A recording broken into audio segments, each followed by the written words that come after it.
Fantastic. Well, this is your next edition of Leadership in Action. We've had 3 already, and getting some very, very good feedback with regards to how I set this up.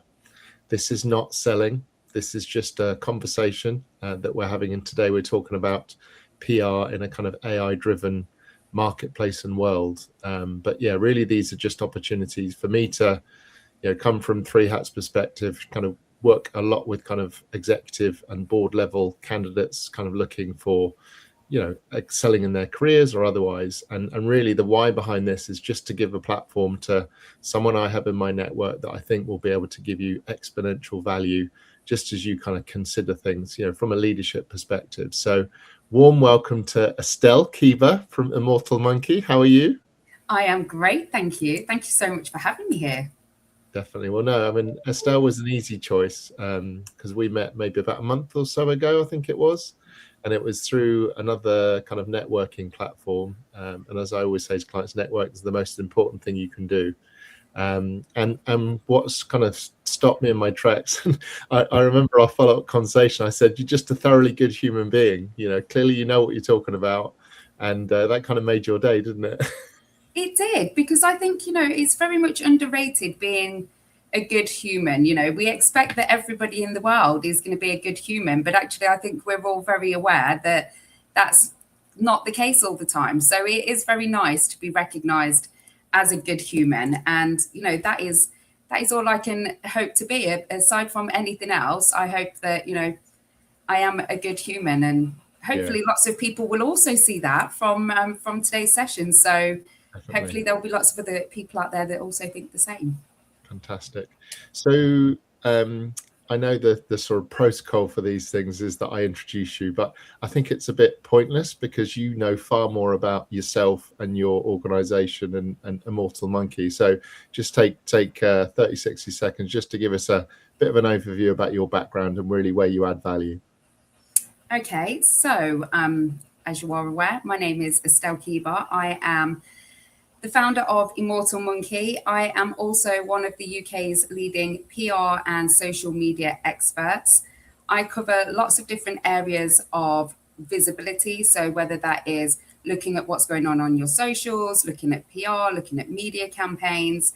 But my biggest aim, I guess, and my goal is to help business owners really become seen. There's so many thousands of people out there with incredible products, and they're just feeling lost in the ether that is, the internet and media right now. And, people don't know where they stand. So it's my job to simplify everything and put business owners in the limelight where they deserve to be.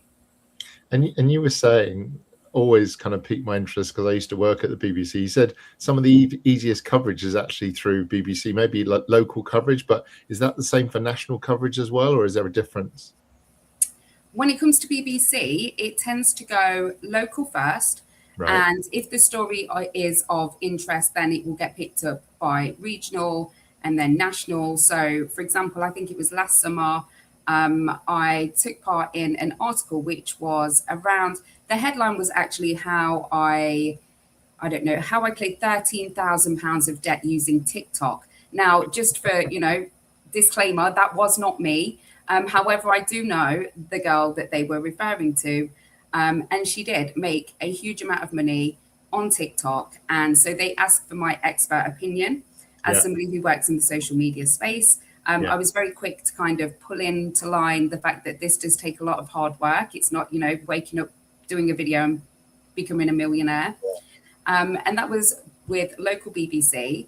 That then got picked up by East Midlands, I think it was. Okay. And then that actually ended up on the main BBC website, and then actually on the main BBC news programme in the morning as well. So that was quite exciting. So it kind of shows how it starts with the local, and if it's of interest. And again, it's all down to engagement, views, how many people are engaging with it, how many people are talking about it. Because if it is newsworthy and relevant, then people are going to, be interested in it. And that's what journalists want. They want to be sharing stories that are going to pique people's interest and keep people on a certain site. So yeah, it's always about interest. If it's of interest to local, it can then snowball and potentially end up on national news. Yeah, I think it's just as you talk there, I was thinking might be helpful for my audience and your audiences to make that connection between what you do and their aspirations to either excel in their current leadership role or transition into the next one. And I talk to clients a lot about personal brand, and actually, you know, that word or that phrase around being a kind of thought leader in their area, because they might be saying, well, you know, if I want to transition elsewhere, you know, clearly it's just a network job or all the likes. But actually, maybe there's, you know, having that narrative, you know, whether that's short clips, media coverage that you've had, that I think is valuable. And actually, what I've talked to some clients before is, you know, particularly on LinkedIn, doing some newsletter or some posts on there specifically talking about, you know, industry trends, about their role, sharing tips and insights. So what are your thoughts around that? There is literally so much to kind of break down in what you've just said. Visibility is visibility. That's all right. I'm hoping that I can sit here and try and I should probably have written down what you were saying, like, because there were so many points that I wanted to kind of touch on. Just pick one, it's fine. From a leadership perspective, you have a huge wealth of knowledge. And, you know, whether that is, you know, you're selling a product, whether you have a service-based business, you know, an incredible amount. There are always going to be journalists out there who are looking for experts. So the easiest way, you know, whether you're doing this on LinkedIn, you know, you mentioned LinkedIn there, writing articles for LinkedIn, a great way to be putting your thoughts and opinions out there to position yourself as somebody who knows about a certain topic. Yeah. But actually, there's lots of, you know, opportunities out there for experts and for leaders to have published media and articles and to be contributing to features. And this, again, builds that layer of credibility that we're talking about, because you clearly know what you're talking about, and that's great. But actually piggybacking off the credibility of something like Forbes or Business Insider clearly shows, you know, you're not just an expert in your space. This outlet or this publication are kind of backing that. So sharing things onto LinkedIn is great. Anything that you can do to put your thoughts out there into the public space is always going to be beneficial. And especially at the moment, things are shifting massively with the way that journalists are picking up stories. So, for example, I know personally that a lot of journalists are now using LinkedIn to actually put out there who they are looking for, that the fact that they're looking for different experts. So LinkedIn is a great way to be connecting with journalists who write about your topics or your knowledge and expertise, but also other platforms, other social media platforms. So YouTube, we've just talked about LinkedIn, Instagram, TikTok. Now, people sometimes think, you know, why would you post on these platforms? But actually, journalists are using those platforms to look for trending stories. So if you've shared something, you know, that's important to you this week, I was invited onto BBC, really random. I had a phone call at 7 a.m. in the morning. I had not long woken up and the number flashes up. It's the BBC. And I'm like, okay, there's only one reason they're calling me at this time in the morning. So I've answered. And what basically was happening was there was a consultation that was finishing, I think on Tuesday, around a social media ban for under 16s. To accompany that, they'd also had a number of doctors' reports that were claiming that social media is more dangerous for our children than smoking. And this was all going to be put forward in the report to take forward to government. So as somebody who I've worked with BBC for about 9 or 10 years now, and I talk about everything from social media to online safety that I talk about in schools, PR campaigns, it totally ranges. But they called me up because they knew that I would have an opinion about this. And it is something that I do feel really strongly about. And you will see this on my socials. So if a journalist was looking for something relating to what was happening in the news, they would quite easily be able to see from my profiles, this is something that I talk about. So again, social media is still really important. And especially in this AI age that we are in, because if we go back, I think maybe a year or so ago, there was an outlet that published an article, and it turns out that actually the people that were the experts didn't even exist. They literally did not exist. So, that kind of breaks down the credibility. And, we really have to think about the integrity of where the journalists are pulling these experts from. And so now journalists will go and check other places to check who you are and what your background is.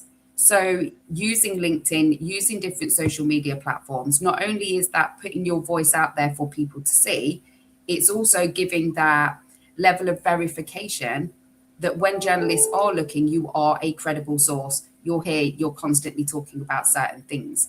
So there's lots. I think that was kind of like a very, very long answer there to a very small part of your question, but it kind of ties in lots of different things in thinking about the ways that we're showing up as leaders.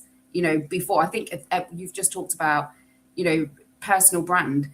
Businesses, no matter how big they are, they have a founder's story. And that's what people are buying into these days. They don't want this, glossy, we run, huge businesses. They want to know the driving force behind that. And that will tend to come from the founder, the leader, the person that, created this idea in the first place. Yeah. So there are just so many opportunities out there right now for people to be gaining attention, and it actually costs nothing. Social media is a free platform. LinkedIn is free. Reaching out via email to your local BBC to offer your thoughts is free. So there's never been a better time for business owners to be doing this, because we've basically taken out the middleman. Yeah, it's really interesting from our previous conversation about working together. And something that was aligned for both of us is that the only thing really unique and differentiates us from other people is our own story. Yeah. And there is elements where that's personal, but really, obviously, you lean from a business context on the professional. But as I say to my clients, I say you're still a human being, whether you're in work or outside of work. And generally, there are things from people's personal lives that impact them professionally. But that is, we talk a lot about differentiation. And, for example, there's 80 to 100,000 coaches in the UK. So it's incredibly crowded and saturated. So yeah, the job I need to do is, again, work up on differentiation. And as I'm shared with you, and I'll share more as the series goes, there's been an awful lot of highs and lows that I've had in my life, but I'm still here. And actually, stories around mental health, stories around toxic leadership, these are all things that will really resonate with people, won't they? Yeah. Because they're human stories, and when you start unpacking that, that's really where the value lies. Yeah, I think, and it's totally relatable, because like I said, people don't want just the highlight reels anymore. We've kind of gone past that trend, shall we say. People want to see real people now, because we're all real. And I think that is exactly what makes us stand out in a crowded space. Like I said, there's 50 million people out there doing exactly the same. I'm sure there's a million people out there doing PR and visibility. However, are you going to find someone that's a little bit crazy, likes to go hike naked? There's, and this is really important, because there are certain, maybe brands and companies that would not want me working for them, because I'm very open about, that part of my life, because it is very, very important to me, and something I talk openly about in the media. And it ties very nicely into my social media, and, wanting to stop edited images being flooded to our young people, all of those things. And that, I know I am not everybody's cup of tea, and that's okay. But what I am is absolutely the right person for certain business owners out there. And those are the people that, I attract to me, this is why I love what I do. I don't work with people that I don't like. I think that's really crucial, to be fair. Like, you do have to, everybody gets, rubbed up the wrong way and has difference of opinion. However, I am very, very aligned with all of the clients that I work with. And I believe they chose to work with me because of exactly who I am, and, the things that are important to me, which are very, very visible across my socials, on my website. It comes across everywhere. And I spent a really long time kind of pretending to be somebody else to fit boxes because I thought that was what you did as a professional. And actually now I know I can talk about all of these sides of myself and still be a professional and still be really good at what I do. And actually what I'm doing by sharing that is attracting the right sorts of clients to me that are aligned with my values and the things that make me happy. A couple of points there. A saying that says, you can't help everybody, but you can help somebody. Yeah. And I think that's the thing. Not everyone's going to like the narrative that you put out there. Not everyone's going to like your brand. I'm not of the school where non-directive coaching works well for my clients. So non-directive being kind of asking questions and feeding back and summarizing and things like that, versus the directive, which is people actually asking for your opinion. And that's the three hats coaching, probably from both a non-directive and a directive perspective, the mentoring and consultancy. So, I wear one of those three hats, or a combination of, based on the client. And yeah, that's not for everyone, but I don't believe you can coach knowledge if you don't have the knowledge there. Like, obviously people don't have your knowledge about how to approach the media and thought leadership in a PR world from an AI perspective, which we should probably start talking about. But yeah, it's one of those things that, and I'm okay with that, and there are people that, I maybe speak to and say, well, maybe coaching isn't the right thing for you because they're not in the right headspace. So, to tie that point back, yeah, it's don't worry about not being everyone's cup of tea. And that's the same in PR, I guess. And sometimes, what you say polarizes people, but within that polarization is the discussion, which is where social media comes in, that immediate engagement, as much as getting something featured in a local, regional or national perspective.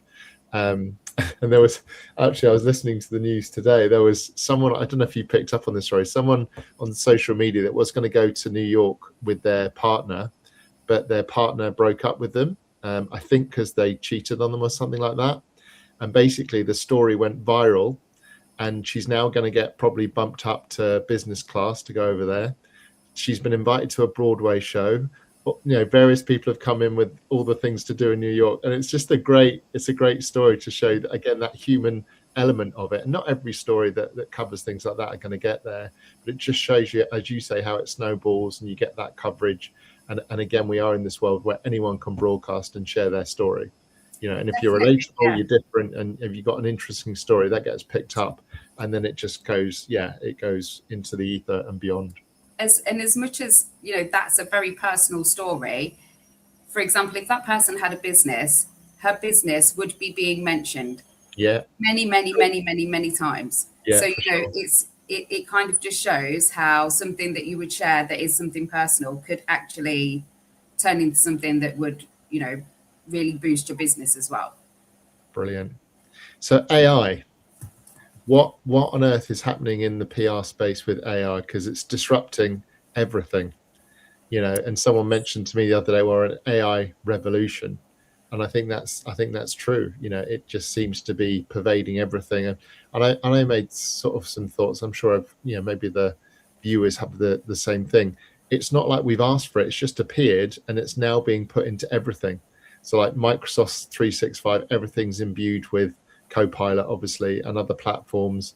And most, even I know from some coaches, they're picking up work because people are searching on AI for coaches rather than things like Google anymore. So yeah, any kind of thoughts around how the sort of PR space is shifting because of AI? I would say, again, when it comes to, especially leaders in the space, we tend to move with the times very fast. We're very adaptable. And I think that's one of the biggest things that I'm seeing right now. People that are embracing it, it's not going anywhere. I think this is, one of the things for everybody to understand. It is not going anywhere. So whether you choose to, embrace it now, in a year's time, it's like you say, it's embedded into everything that we do. Even, aside from business, our household appliances, Alexa, the things we use on our phone, these are all connected to AI. So when people say to me, oh, I'm not using AI, I kind of remind them, actually, do you do this and this and this? Well, that's actually all AI. Netflix, the recommendations, as simple as that. You put on Netflix, the recommendations you get, these are all based on, a system that is picking up the things that you like, that you don't like. There are so many ways that AI is embedded. So I think the founders that are embracing this are going to be the ones that really see the difference, especially when it comes to PR, because like you've just touched on, your client that ended up with a new client because they'd searched using AI. So AI is working in a very, very similar way to the way that we would use Google. Yeah. And again, we've seen this transition from Google, people Googling things, to then it's shifting to social media. At one point, Instagram and TikTok were massive search engines for many, many things. And now we're seeing that shift again into AI. So what's really important is to think about the different ways that you can get AI to pick up who you are. And using PR, being featured in articles, being on podcasts, all of the things that we were talking about is then going to feed into the memory of AI. So then when people are searching you, it's going to act in a similar way to Google, in a sense that whatever it can find on the internet about you, it's then going to put in front of somebody else. So this is probably a really good example of something that people can do for themselves. Literally after today, after you've listened to this, go and ask, whichever AI you use, what can you tell me about Estelle Keeber, PR expert? Don't ask them that, or you can do if you like. But, obviously write your own name, your own business, and see what AI brings up. Once you have that, you can then start to dissect it and start to look at, well, where has it pulled this information from? And this is when you can start to see how AI starts to strip the internet and what is important to what people are looking for and to what's going to be shown. That's I've never thought of doing that, but it makes perfect sense. Yeah. And it's kind really of almost like the classic SEO techniques where you do a search for obviously keywords and phrases you're looking for. Yep. Do a general search on yourself or the company. I mean, I've done that as well. I mean, there's only one Simon Bergenroth in the whole wide world. So wow. That's unique. So it helps with SEO. Yeah, most definitely. From that perspective, and I even bought the .com and the .co.uk, and that just redirects it to 3hats.co.uk, which is obviously my main platform. But the first thing that turns up is my LinkedIn profile as soon as anyone does a search for me. And actually, it's important that sometimes there's negative stuff out there. And I've worked with clients in kind of previous marketing agency roles where, there are challenges, that you can't help and make everyone happy. And sometimes you get the negative narrative and really to kind of deal with that. It's about putting more good news that kind of pushes those other things kind of down the rankings, and something that's maybe more reflective of what you do. So yeah, I think that's really important. Again, you could use AI in exactly the same way in reverse and ask it, are there any, downsides to working with Estelle Keeber, PR expert? And I'm sure that there will be, it's very interesting. I wonder what would come up. But then again, once I guess it's something that you could then potentially think, okay, well, if that's outweighing this, exactly how do I shift that balance? What can I be putting out there that's going to kind of push these results down? But it's not just, articles and things like that. AI is using keywords. So things from LinkedIn, like you've just said, when you search, it brings you to the top. But there's also keywords within Instagram. Instagram has shifted massively in the space of the last couple of years in the way that it works for discoverability. So words that you are also using in your social media posts, things that people are tagging you in, will also have an impact. And, backlinks in blogs, even if it's a guest blog that you're writing that they can provide a link back to, this will all help boost your profile within AI. Where does just that point about Instagram, because naturally the sort of personas and people that I work with, being that kind of level below and just up to board level, there is some argument to say, well, things like Instagram are not relevant, TikTok and these other platforms. What's your thoughts around that? Obviously, LinkedIn's the obvious one because it's the kind of the main business professional network. But even that, there's lots of personal content going on there, and people saying it's just like another Facebook or something else. So yeah, where does Instagram, so some of the other platforms come into the mix, and should kind of senior executives and leaders, you know, be using those platforms, or at least be aware of how to use those platforms when they're relevant? I think we've seen the shift on LinkedIn, and again, for me, LinkedIn isn't a platform that I feel, you know, extremely confident on, because again, I don't feel professional enough, which is insane. You know, I've been working in this industry for 10 years now. However, my personality is very much what you see right now. Go to any of my socials, whether it's LinkedIn, Instagram, Facebook, what you see is what you get. And I always used to think, you know, oh, well, I can't say that on LinkedIn. It's too much of a professional platform. Actually, going back to what we were just saying, people buy into people.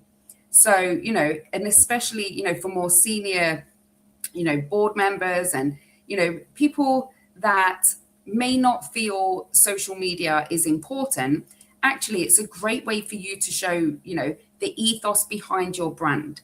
You know, to keep it really simple, you know, if you have a restaurant that is a vegan restaurant, you have this brand on social media, you know, it looks fantastic. But then on your personal account, you're munching away on big, greasy Big Macs, not taking care of yourself, all of those things, there is a disconnect. So it's a great way for, you know, for people to show, like we were talking about, the face behind the business. It's one thing making your brand stand out, but actually people want more than that these days. It's not enough to just have that brand that stands out now. People want that connection. And that's the difference in sharing those personal stories and just even having a presence. I'm not saying, you know, people need to be out there sharing 50 million reels, dancing on TikTok, all of those things. There's a million ways that you can share content. We've just talked about, you know, the different ways to position yourself as the expert. Yeah. You know, and that's nothing against, you know, dancing on TikTok. I'm sure there will be videos of me somewhere dancing on TikTok. But that's because I want to do it. It's not because I feel, you know, I need to do it. It's because I want to do it. It's a little bit fun. People can see that. And people can see that awkwardness in me. Like, I cannot dance. I have two left feet. So I will make a joke of it. And, you know, and that again shows people my personality. They know that I don't take myself too seriously. So if you want somebody to work with who is, you know, extremely serious, I'm probably not the girl for you. But I do deliver. So that's the main thing. Well, it's the impact, right, that you have. It's really key. And I think it's that authenticity is so important, and particularly when sort of working at the top end of the organization, we know that about 80% of roles are actually secured through personal connection and network. And the reason it's through that is that you've gone through those stages of know, like, and trust, which is the kind of framework for networking and at whatever level. And if you've built that trust in the first instance, then people are going to refer back to you. And if you're salient and you're on their radar, when and as those roles turn up, you know, whether it's a silly video that you've shared, I think some personal content on LinkedIn is okay. It's just not all the time. Because again, it's that people by people. If they can feel comfortable and they can trust you, then if they have a need, then they're likely to reach out. Yeah. And I think it's about that consistency for anybody, no matter what level you're at. It's that consistency of, when I started in this sort of industry 10 years ago, we needed 5 touch points before we were at a point of being ready to buy something. You know, we're in this space now. I think we need something like 30, because we are so bombarded on a daily basis by so much content, wherever that may be. You know, we're driving, we're seeing flashing billboards, you know, it's everywhere. We're listening to things on the radio. So it's important to be consistent, to be showing up, to keep kind of, you know, drip feeding, because you never know. I have so many people that I end up working with, and, you know, I'll say to them, where did you find me? And they'll say, oh, I followed you on social media for, you know, X amount of time. I've seen these posts. And then all of a sudden something, you know, has shifted in the business. We now have, you know, space or budget for someone to work with us on PR or consultancy. and now's the time, because I'd constantly kind of drip fed all of those things constantly. So it's not something that's going to happen overnight either. I think sometimes people think, they're going to show up, share a post, or, have an article go live and things are going to change in their business overnight, which I think is also something that, you need to manage expectations. It's consistency that will get you to the point of where you want to be when it comes to your visibility. And a classic example of that is there is a client that I'm working with now that I've been talking to for about 3 of the 4 years. I've had 3 hats, and they've only just now become quite a considerable client. But obviously we've had check-in calls. Obviously they're seeing LinkedIn content and various other things, emails and things. And I've regularly reached out to them, and they've said, oh, call me in, or let's contact in the next 3-6 months, whatever else. And then suddenly it happens when they had a need, and it was a very simple, easy conversation. He wasn't talking to anyone else. He was like, I want to work with you. So that's powerful. As we kind of draw things to a close, I thought, 3 hats, maybe there's 3 things that you think the viewers could take away with them based on what you've shared today or otherwise. Ooh, okay. Implementable things. I always like things to be implementable, that you can go off and do straight away. Practical is good. The first thing I would say is a little bit off the cuff that we've just talked about. Go and ask AI what it knows about you. Like, that would be a really good starting point whilst we're talking about AI. Go and ask AI what it knows about you so far, and then dissect that and figure out where it has taken this information from. Tip number 2 would be, the easiest way for you to be creating some sort of digital footprint or getting your first piece of media interest is always good to go local. We've talked about BBC, your local newspapers. It's a really simple thing for you to do. Reach out to your BBC. Keep the pitch very short and succinct. They don't want a whole paragraph in your life story. They just need to know who you are, what you do, and why is it important that you want to be on air right now. Try and tie it into something that's happening in the news. Has something amazing happened in your business? They are there to support small businesses. They want to talk about amazing things small businesses are doing. So, think a little bit creatively and reach out to your local BBC. The worst thing they can say is no, nobody is going to die. And you never know, like you've just said, it's a journey. Okay. If you don't get a response, or you usually get a response, but if you don't get to go on air or you don't contribute in the first instance, you are then on their radar moving forward. So that first step is really, really important.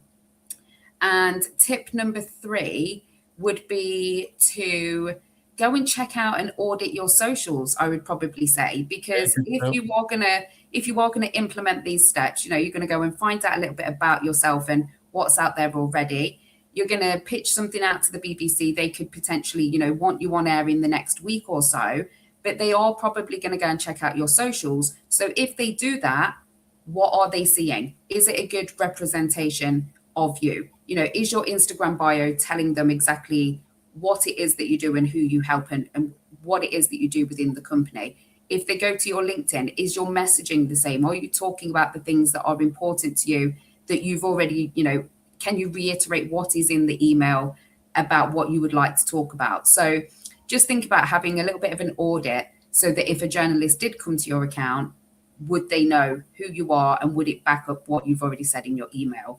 So I think they would probably be my top 3 tips. Superb. So how is it best that people reach out if they wanted to have a conversation about how you could help them? What's the easiest and quickest way of doing that, Estelle? Probably to drop me an email. So my email is info@immortalmonkey.com.